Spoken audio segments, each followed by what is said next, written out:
Hey everyone, welcome back.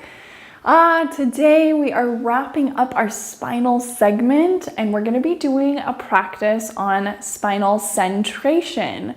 So the neutral spine that we can sort of begin to figure out with all this extension and flexion and side bending and rotation that we've already practiced, that sort of informs us through experience, like, okay, what is neutral for me? What are the natural curves of my spine? And then what would it mean if I were to move my body with that sort of respectful boundary in place? So that's what we're going to work on today. I'm really excited. I think we have a really good, strong foundation base of support so we can now start to feel centration. And it's going to work all the muscles in our body, but it's more of like integrated all the torso kind of muscles. So when you're ready, let's go ahead and meet up at the top of the mat. And first things first, we want to move our spine, feel our spine, get our brain used to sending signals and controlling our muscles. So if we sort of maybe settle down into the knees, rock the feet forward a few times, backward a few times. Start to breathe a little bit deeper, have our face be nice and easy.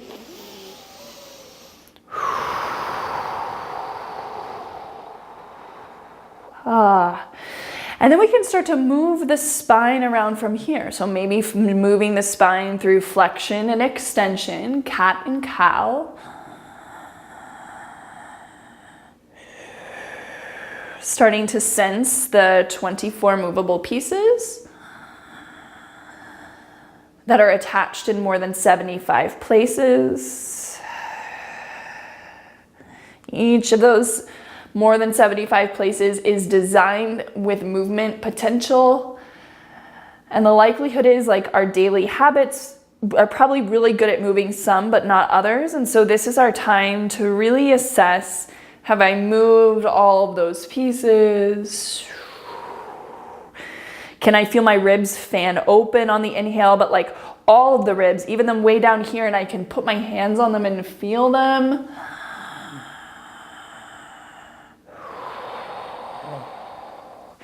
And then maybe if we like, the next time we come forward, we can fold over the legs. Remember, if you like to have your hands up on your thighs, you totally can do that. Just letting gravity sort of waterfall the spine here. I always like to release through the back of the neck, but that's, whatever works for you. Steadying the legs and then steadying the pelvis here. If we want to stretch a little bit through the side body, we can walk our way over to one side. You can use the floor, you can use your leg.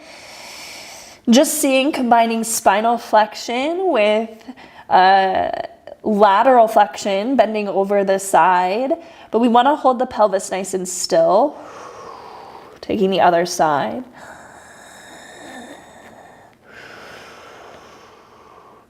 Coming back to center from here, nice bend into the knees, really strong legs as we roll the spine up, very, very slowly. So moving through spinal flexion as we come all the way up, a couple of deep knee bends. As the legs go straight, the knees are still soft. We can fold the pelvis forward, underneath a little bit. Try to discern what neutral is here. Neutral would be like a bowl, like our pelvis is a bowl filled with water, like that neither tilts forward nor underneath. And so can I get that, but keep the legs easy and even? Can I then take my attention up the torso to the ribs and move those a little bit forward, backward? See if I can start to sense, like A, what feels normal so that I know what my tendencies are. But then B, what feels neutral? What feels like, if my skeleton were just connected and dangling from the ceiling, like what shape would it put itself in? And then see if I can put myself in that shape. And I may need to use some muscular support here. Then opening through the chest. You can do that like by opening through the arms, as we know. But then, you know, we'll work on the shoulders next. So we'll get really clear about, you know, what's going on up here in this mushy big area. But the best you can right now, feeling the ribs lift up in the back, feeling the head pull back over the shoulders. Whew. You can even move it there. I love using my hands to like feel if what I'm doing is what I think I'm doing, because it's usually not. And now let's try to move the arms here. So we're gonna try to keep the spine centrated. There's that word. And that means neutral. So it means ribs, pelvis, spine. All of those are staying unchanged as we lift the arms up and down. And so feel free to move your arms really in any way. They don't need to be actually up. That's just a manner of speaking. But the point is, you know, you can merge this with breath if that feels good for you. But trying to see, like, can I keep my whole body centrated and allow my shoulders to do something else? And so when we do spinal centration, that's another way of saying like proximal stability. And so proximal stability, I have a blog post on my website if you want to go read about it.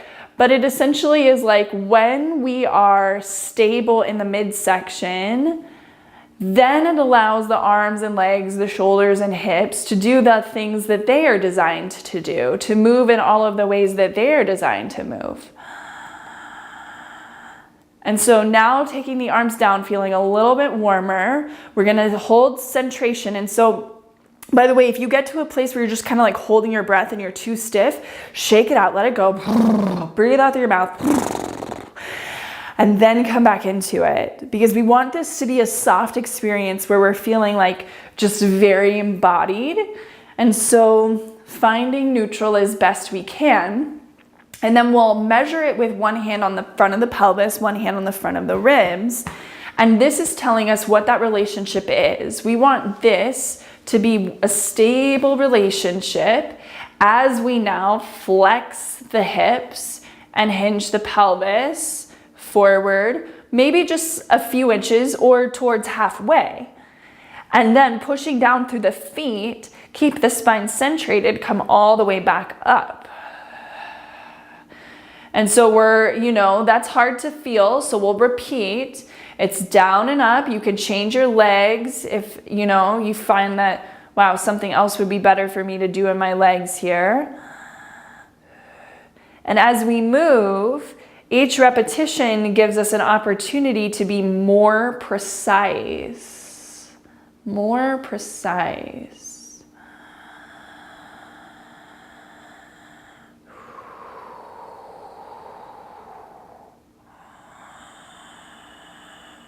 And so it's like really like, what does this mean? Centrated here, why don't we change our hands and expect that this one will be totally different. But in this particular case, centrated means like, how can I move every piece of my spine at the same rate? Because if it all moves together at the same rate, then it's maintaining that shape as it moves over the pelvis. And so I can think of my spine as the different sections. I can think of the low back. I can think of the mid back where the ribs are. I can think of the neck.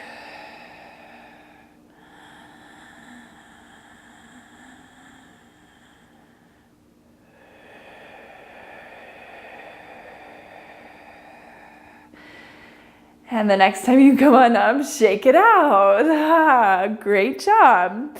All right, so let's go ahead and transition. I have no fancy way of getting you down here, but we'll come down to the back.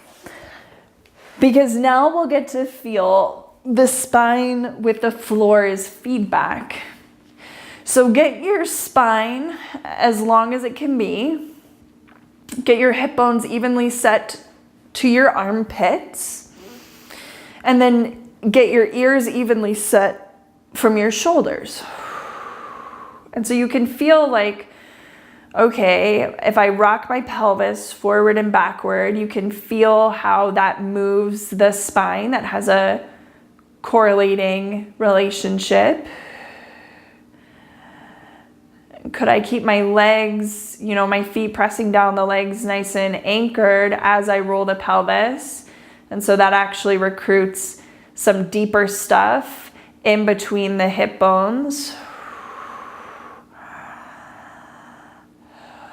And then can I discern where neutral is here? And neutral would be probably where like the weight would be on my sacrum, which is the triangular bone that's part of the spine, but it's on the backside of the pelvis. And then from there, I can feel I can have a little bit more space if we wiggle the ribs back a little bit, but then when you wiggle the ribs back, it'll pull on the pelvis. So get your pelvis back to neutral, but now you feel like your ribs have a lot of space. And now move your ribs, kind of arc your chest and your rib cage up, so you kind of exaggerate the space underneath you, and then draw the front of your ribs down and the back of your ribs down, and just kind of do that a few times and start to feel like, okay, well, this is where this part of my spine is.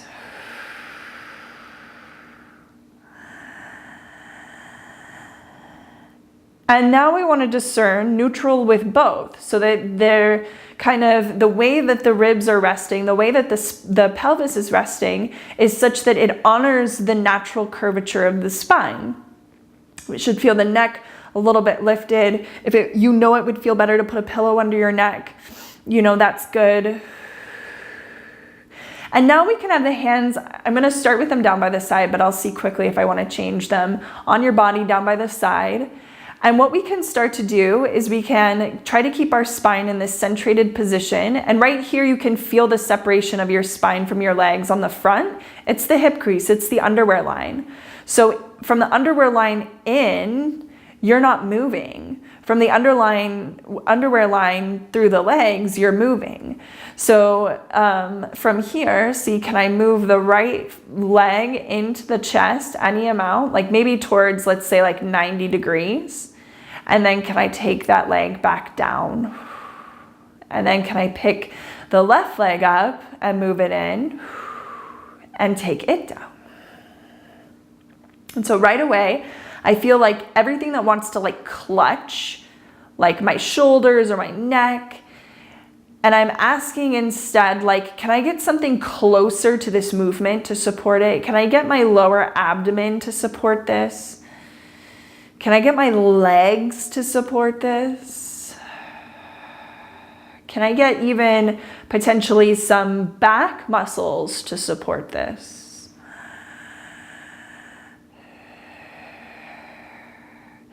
And now, the next time you meet with your left leg in, see, can you draw your right leg up as well without disturbing your spinal centration? And you're starting to feel like, what will be disturbed? Well, my pelvis will be disturbed. If something goes wrong, what will go wrong? Well, my pelvis will be disturbed, my ribs will be disturbed, my spine. So I start to feel all of that, and I sort of commit to holding it all nice and stable, as we then now see if I can touch the ground with the right foot and bring it back up, and touch the ground with the left foot and bring it back up, and just keep going like that.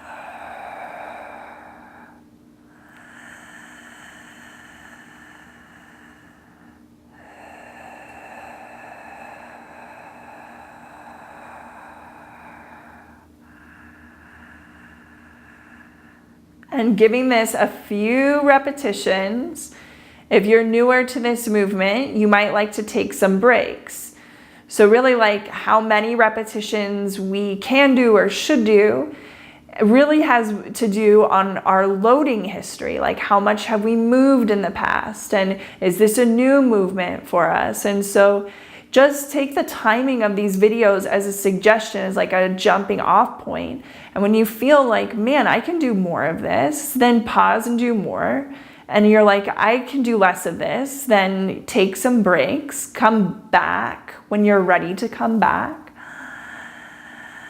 because we definitely want to feel a nice, good burn going through the legs and through the hip area. We want to feel the legs, figure out how to do this work. It's worth it.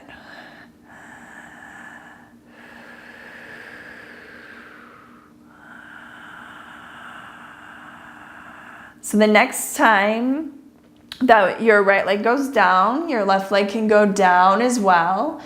And if you'd like to simply just do some windshield wipers down here, you know, whatever feels good. And then we'll come to table. So I'll roll on up, coming to tabletop position. And let's do our tabletop position at the back of the mat, so that your toes are tucked under. They can even be off the mat if you don't care, or just on at the very edge, and then just seeing like, okay, can I get my spine as long as it is when it's standing? Pelvis over knees, shoulders over wrists. Any amount of movement, you know, with the pelvis or the ribs in order to access what we feel to be neutral. And who's responsible for holding neutral? What group of muscles? It's not the abs. That's one component of it, but muscles along the sides. We have muscles in there, in between the ribs, on the back. Everything's responsible for holding itself. And then we see from here, can I pick my right hand and left knee off the ground? Can I keep my spine centrated and move a footprint and palm print forward? Then can I pick my left hand, right knee off the ground, keep my spine centrated, move a palm print forward. This is the crawling action, opposite hand and foot, up and down.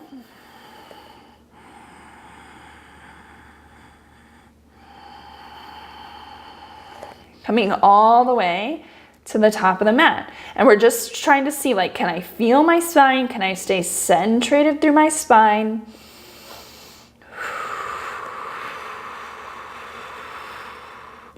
When we get towards the top of the mat, we can do anything we like. You can get off the wrists if you like. We'll learn lots of really good wrist exercises to get them nice and strong in a couple of months.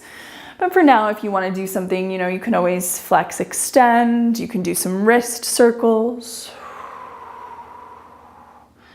And hopefully by now, if you've taken my practices before, you just feel like, hey, this is just a time where I can move around, I can do my own thing.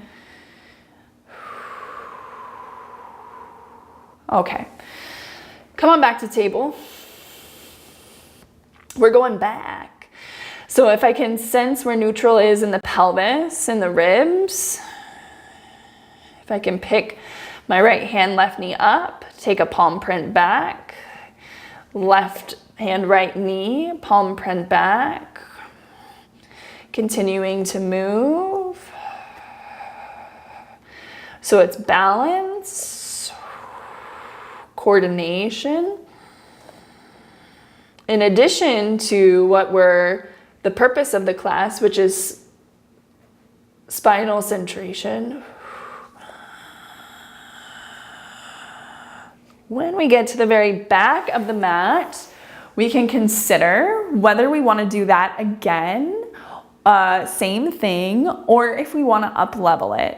Now you can up level it and then you can decide you don't want to, so you can up level it for a couple of seconds, come out of it, you know, that kind of stuff. Make it your own.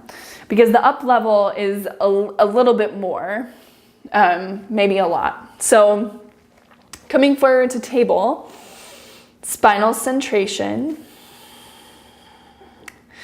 And then we can see, can I keep my face soft, breathing easy? Can I lift my knees off the ground, but keep the spine centrated? So you can even just hold this, or you can palm print forward and begin the same process. And so this is going to be a little bit more uncoordinated, like maybe you can't get hand and foot together.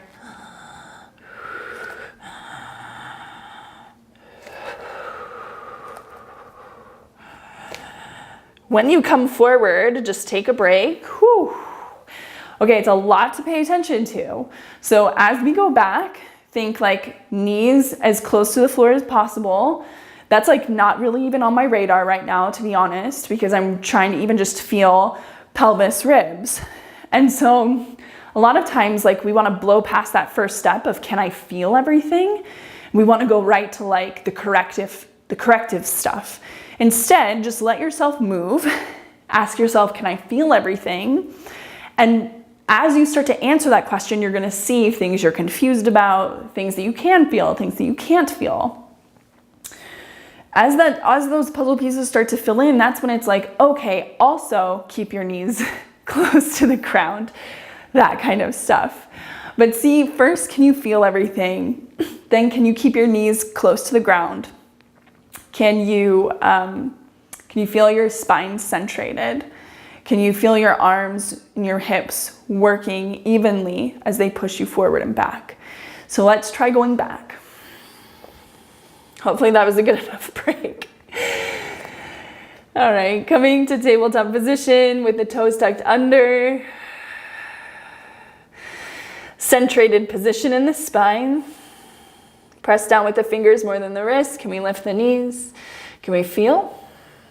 Can we feel the spine centrated and pushing back?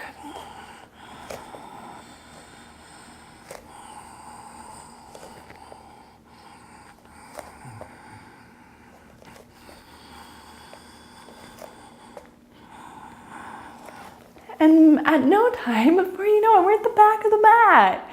So really great. We could, if your body's feeling ready for it, repeat that actually a few more times. That would be the way to sort of start gradually progressing when you realize like, hey, I've adapted to this. I feel pretty strong and pretty good. Good, let's keep doing it. Let's do more. Modify our load parameters so that we get more strength benefits from it.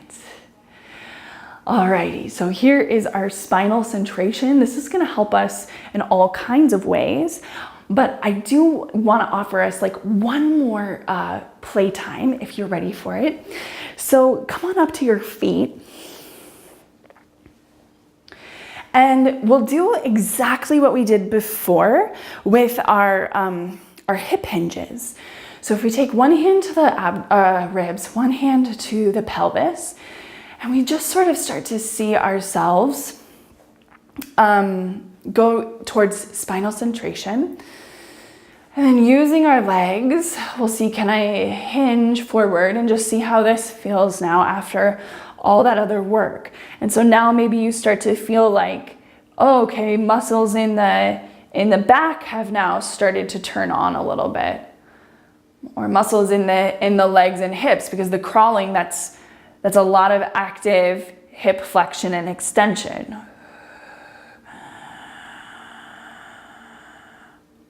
Okay, and so now we can decide if we want to take one leg back with us towards more of a warrior three, more of a balance.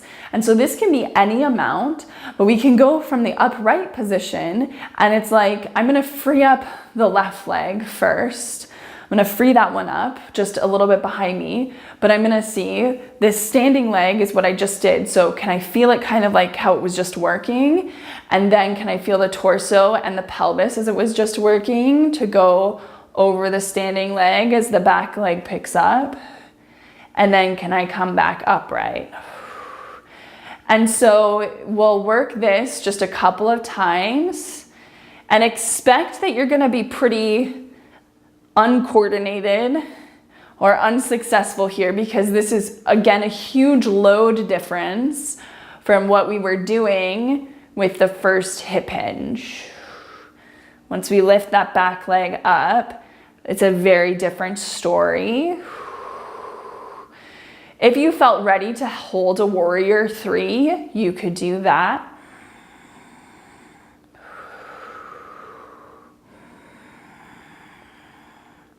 And then bringing yourself back to upright. So that's really as simple as the joint positions in warrior three, even though sometimes it can feel more confusing like that in our bodies. So this is teaching us like, okay, what's my pelvis supposed to do? What's my ribs supposed to do? Let's go ahead and do the other side. So first, just go take the opposite hands and go up and down a few times so that this feels a little bit more second nature to you. Because this is really how the whole pelvis should be working in Warrior 3, even though that back leg is going up and it's going towards hip extension rather than right here where it's flexing. But it's still the bones are still doing the same thing, or they're trying to. So now if I can free up my right leg a little bit behind, I kind of get myself good over this standing leg. I feel my pelvis evenly set between my legs. My legs need to work to hold themselves in. And then from here, same thing, hip hinge, back leg lifts up any amount, and then coming all the way up. And it's a much more confusing. I can feel my pelvis is not very successful with doing the same exact thing, but I can start to feel more specifically every repetition. So that's good.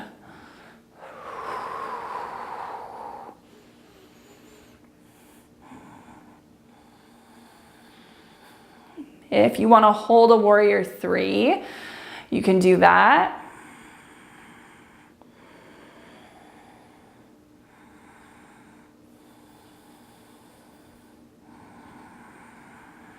And in your own time, you can release, come back to upright, kind of shake it out a little bit.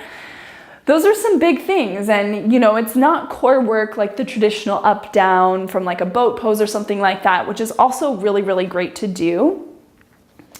Let's go ahead and meet in a comfortable seated position. That could even be on a chair if you like. The cross-legged is feeling really good for me right now, just after that Warrior 3 work. And here the question remains, can I come into spinal centration? Can I give myself a couple of moments to let my brain digest what just happened?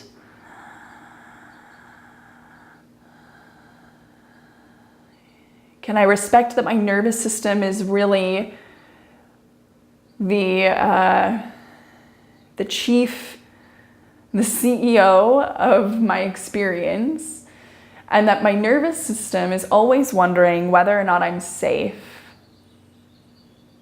And so if I know that, then I can say, nervous system, this is what you want, my sweet, beautiful nervous system. You just want to know that I'm safe. Yes, I'm safe. Let me breathe like I'm safe. Let me hold my body as if I'm safe. Let me hold my facial muscles, my nonverbal communication as if I'm safe.